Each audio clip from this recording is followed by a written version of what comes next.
Assalamualaikum warahmatullahi wabarakatuh. Bismillahirrahmanirrahim. Alhamdulillahirrahmanirrahim.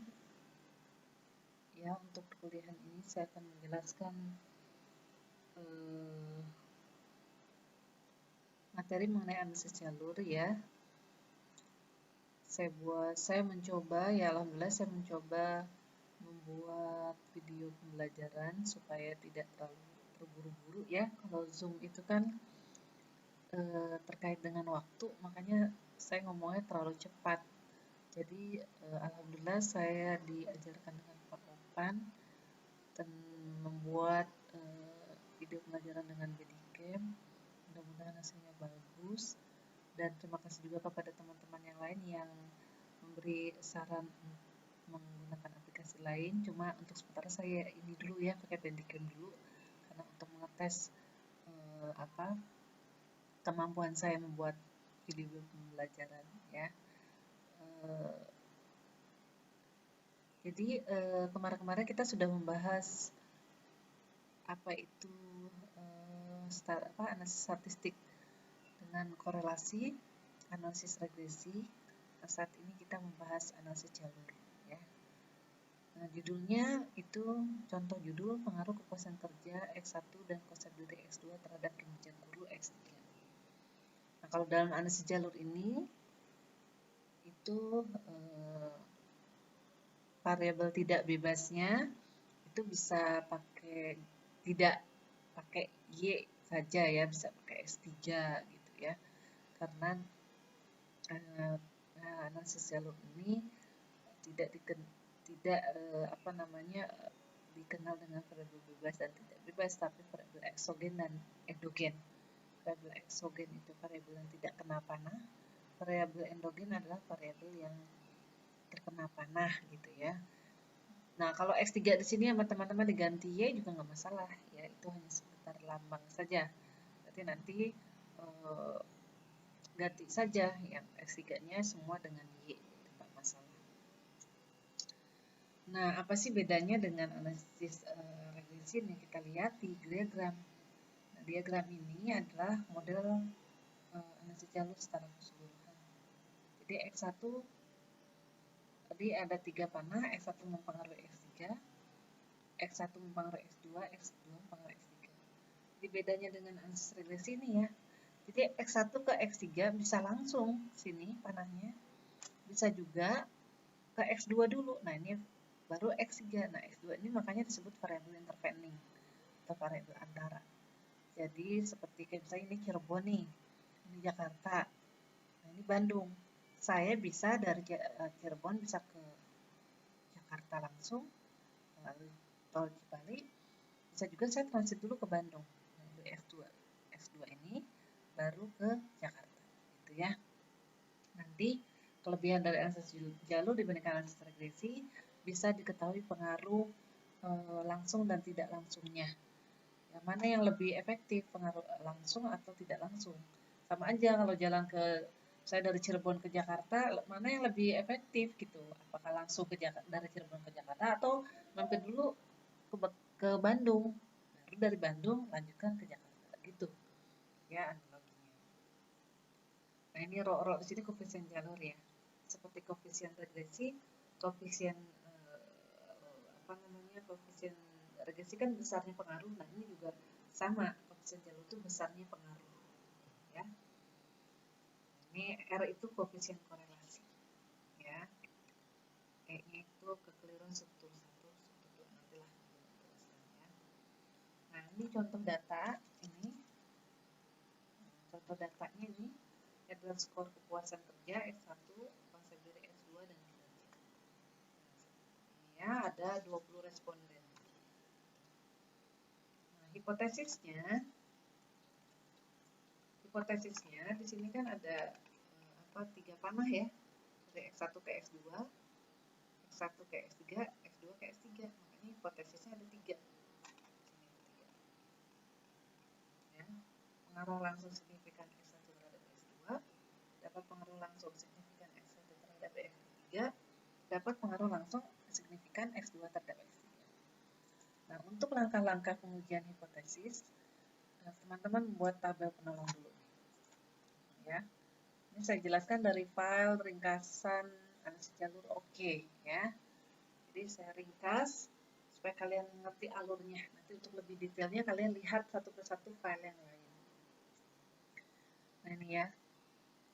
Nah ini X1 dikuadratin nanti dihitung pakai Excel. X2 kuadrat berarti ini dikuadratin Y kuadrat. Ya, terus X1Y ini dikali ini. X1 kali Y, X2Y, X2 dikali Y, X1, X2 berarti X1 dikali X2. Nah semua nanti dapat, nah, ini jumlahnya. Ya, ini jumlahnya. Nah kemudian Nah, langkah berikutnya setelah membuat tabel penolong, koefisien korelasi. Nah, itu rumusnya ada ya di file analisis jalur, analisis jalur koefisien penjelasan koefisien jalur. Nanti ada tahapnya di situ. Jadi awal-awal tentukan dulu koefisien korelasinya. Setelah membuat tabel penolong, rumusnya ada di situ ya. Ternyata diperoleh R12 berarti kan hubungan koefisien korelasi antara X1 dan X2 0,243. Setelah dihitung juga korelasi antara X1 dengan X3 ada 0,298 dan korelasi antara X2 dan X3 0,88. Setelah nilai korelasi ini diperoleh, nanti dihitunglah koefisien jalur. Nah, untuk perhitungan koefisien jalur dipecah dulu ya. Yang ini kan model total, jalur secara keseluruhan nih. Nah, dipecah menjadi substrukturnya. Nah, untuk 3 variabel, S2 kan 3 variabel ya, substrukturnya cuma ada 2. Substruktur 1, substruktur 2. Gitu ya. Jadi ini model keseluruhan harus dipecah dulu menjadi substrukturnya, yaitu ada 2. Substruktur 1, substruktur 2 untuk perhitungan koefisien jalur maupun uji hipotesisnya. Jadi yang pertama saya ulang, membuat tabel penolong. Setelah itu menentukan koefisien korelasi dengan rumus ya.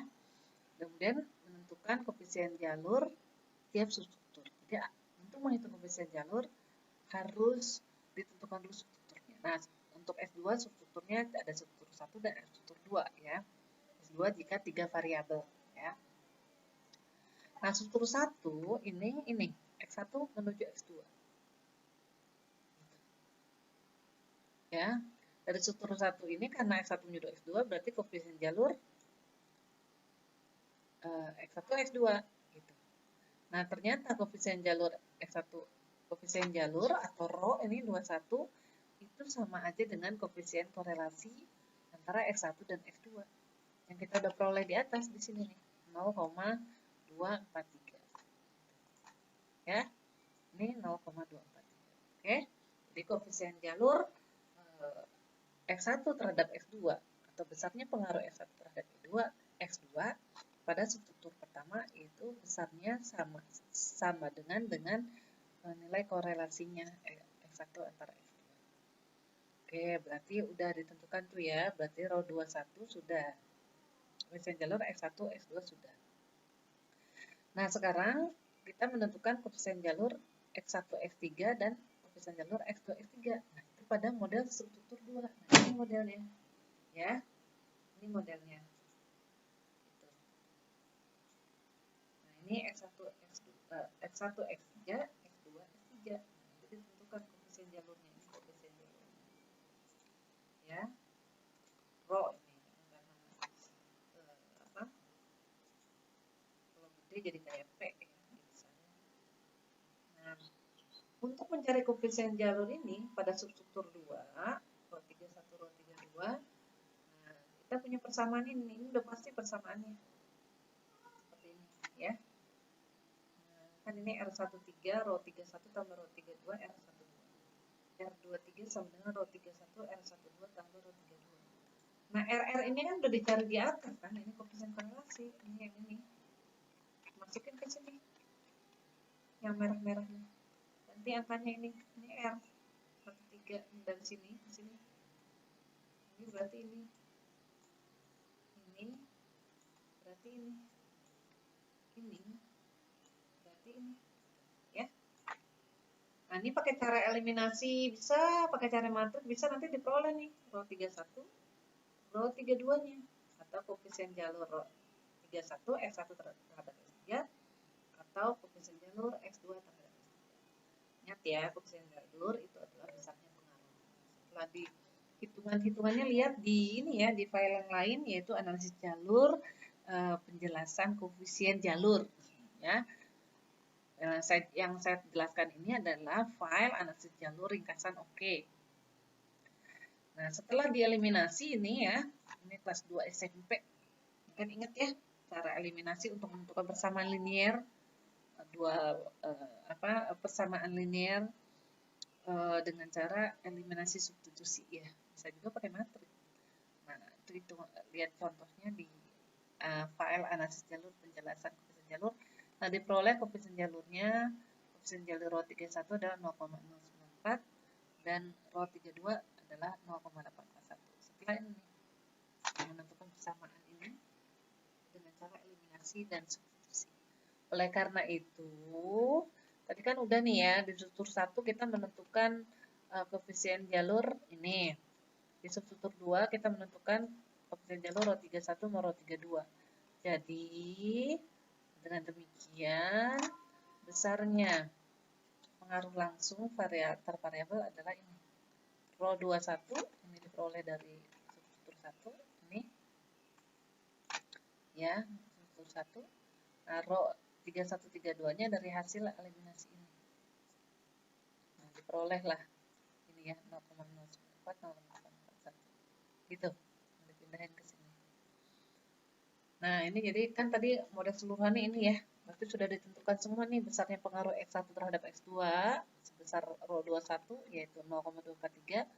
Besarnya pengaruh X1 terhadap X3 yaitu 0,094 ya. Ini rho 31 dan besarnya X2 terhadap X3 rho 32 yaitu ini 0,841.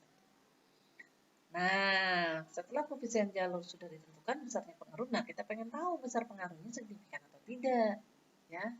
Karena kita kan menghitungnya, yang kita hitung adalah data sampel yang mewakili populasi. Makanya kesimpulannya pengennya hasil kesimpulan nanti dilempar lagi ke populasi. Padahal yang kita hitung adalah data sampel. Makanya ada uji hipotesis seperti itu ya. Nah, ini hipotesis 1, struktur 1 otomatis hipotesis 1. Hipotesis 1. Nah, nanti kan kita ini nih, masih ingat ya. Hipotesisnya kan 3. Nah, ini hipotesisnya kan 3. Nah, ini ya. Ini hipotesis 1. Ini di struktur